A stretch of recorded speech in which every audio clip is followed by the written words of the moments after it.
Pause. चलिए सबसे पहले आपको एक लड़की की कहानी सुनाते हैं, आप बोर न हो जाएं, इसलिए कहानी थोड़े संक्षेप में। वो बिहार के एक छोटे से गांव से थी। उसका नाम रंजना था। बचपन गांव में ही बीता था। पढ़ने लिखने में होशियार, वह एक स्ट्रांग लड़की थी। हर लड़की की तरह ही उसके भी बहुत से अरमान थे। हालांकि वो बहुत ही सादगी पसंद और संतुष्ट स्वभाव की थी। वक्त के साथ एक दिन बड़ी हुई तो माता पिता को शादी की फिक्र होने लगी। बात बनी और साल 1984 में उसकी शादी नेपाल में रहने वाले एक लड़के, जो मूलतः बिहार का ही था, से हो गई। लड़का रेडियो नेपाल में काम करता था, लेकिन वह बहुत महत्वाकांक्षी था, कुछ बड़ा करना चाहता था। तकदीर का ताला खोलने, उम्मीदों की चाबी ले वह रंजना को गांव में ही छोड़कर मुंबई चला गया। शुरुआत से उसे काफी संघर्ष करना पड़ा। कुछ सालों के संघर्ष के बाद आखिरकार उसे सफलता मिली। वह फिल्मों में गाने लगा।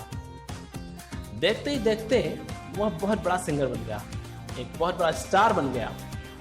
उधर घर में भोली भाली रंजना उसके लौटने और उसे भी साथ में मुंबई ले जाने के दिन का इंतजार करती रही, और इधर सिंगर साहब ने एक दूसरी शहरी लड़की से शादी करके अपनी एक नई ही दुनिया बसा ली। इन सब बातों से बेखबर बेचारी रंजना उसके आने का इंतजार करती रही।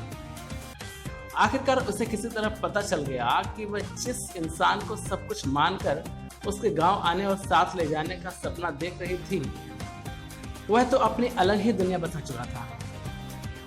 उसने उस आदमी को लाइन पर लाने की बड़ी कोशिश की, पर सब बेकार।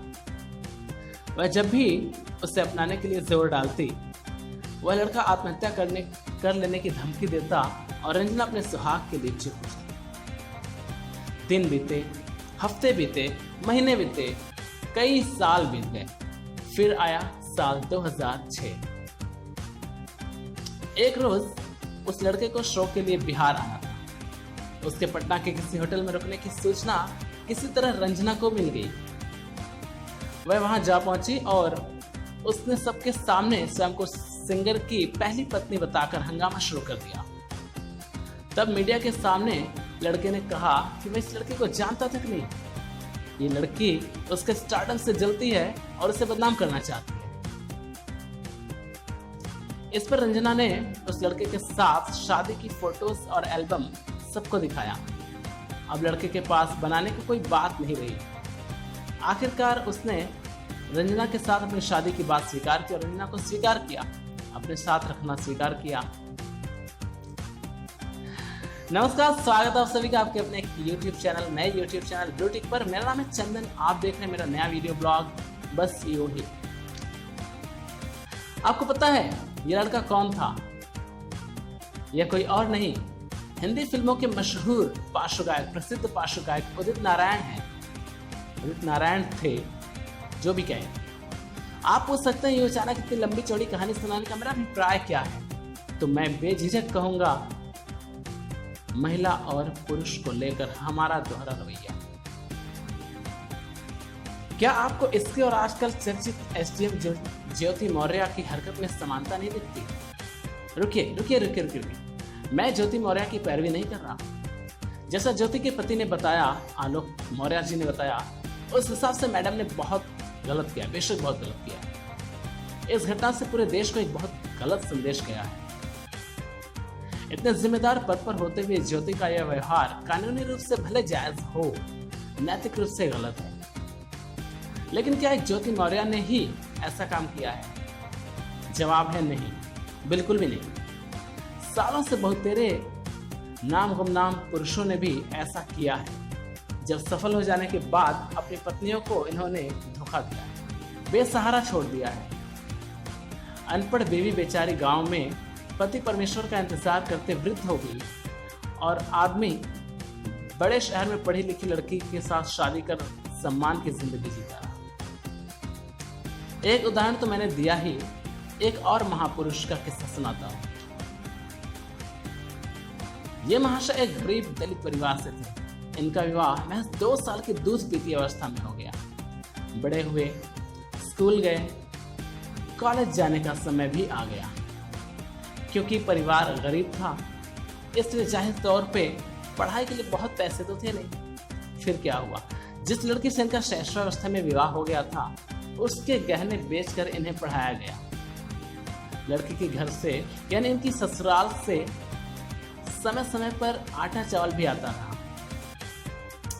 पढ़ लिखकर साहब दिल्ली के जवाहरलाल नेहरू विश्वविद्यालय में प्रोफेसर बन गए।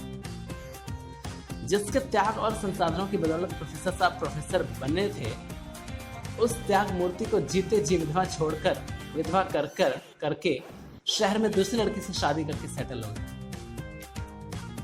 ये महापुरुष हैं मुर्दैया और मणिकर्णिका के लेखक व प्रोफेसर तुलसीराम। इन्होंने जितनी चिंता दलित समाज की दुर्दशा पर की, उसका 10वां अंश भी अगर अपनी उस बीवी राधा देवी के लिए किया होता तो उस महिला को उसके त्याग और समर्पण का सिला मिल जाता। हाँ, उस महिला का नाम राधा देवी था। आप कह सकते हैं कि उनकी शादी होश संभालने से उनके उस समाज से पहले ही हो गई थी, तो इसमें उनका क्या दोष था। तो मैं पूरी शराफत से आपसे इत्तेफाक रखता हूँ, लेकिन प्रोफेसर साहब को अपनी सफलता की इमारत की नींव राधा देवी की संपत्ति पर भी तो नहीं रखनी चाहिए थी। और जो मान ले कि इस पर उनका जोर नहीं था, तो कम से कम राधा देवी को उनके हिस्से का श्रेय और महत्व तो देते। अपनी किताब में, अपनी जिंदगी में कभी तो उनका जिक्र करते, लोगों को तो बताते, लेकिन उन्होंने ऐसा नहीं किया।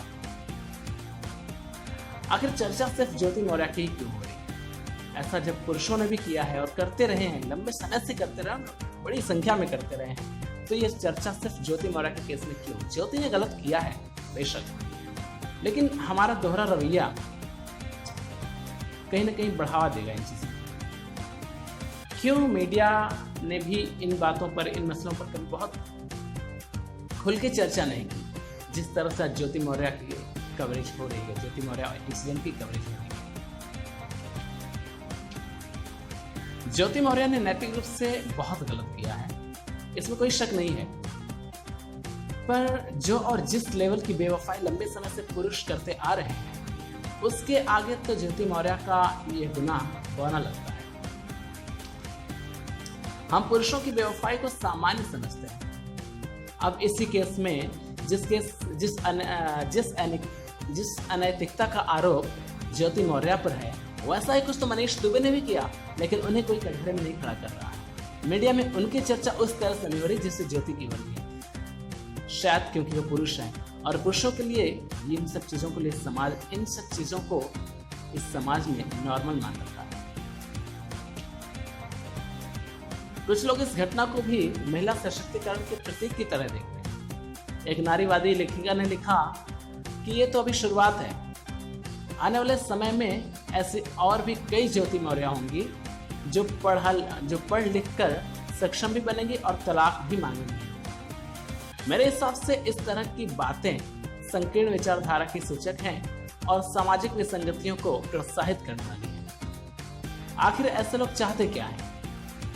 हर घर में सिर्फ तलाक और विच्छेद ही होते रहे? महिलाएं तलाक लेंगी और देंगी तभी यह माना जाएगा कि वो ये सशक्त हुई हैं? हाँ, होना ये चाहिए कि महिलाएं भी इतने सक्षम तो हों कि सुबह शाम शराबी पति की हिंसा झेलने के लिए विवश न रहें। इसका प्रतिकार कर सके, सामाजिक, आर्थिक व शैक्षिक रूप से इतने सक्षम हो कि किसी टॉक्सिक रिश्ते से बाहर निकलने के लिए हमेशा तैयार रहें, तत्पर रहें। इसी उम्मीद के साथ कि हम किसी भी मामले में जेंडर बायस्ड न हो और गलत बातों को जेंडर बेसिस पे वैलिडेट या इनवैलिडेट न करें, आज के वीडियो यहीं समाप्त करता हूँ। शोध, आलेख, स्वर मेरा यानी चंदन का था। संदर्भ जनसत्ता.com, विकल्प.ind.in, xnepali.net, दैनिक भास्कर हुआ अन्य। जल्द ही किसी और दिलचस्प वीडियो ब्लॉग के साथ मिलने के वादे के साथ अभी के लिए इजाजत लेते हैं। अपना और अपनों का ध्यान रखिए। देखते और दिखाते रहिए ब्लूटिक। नमस्कार।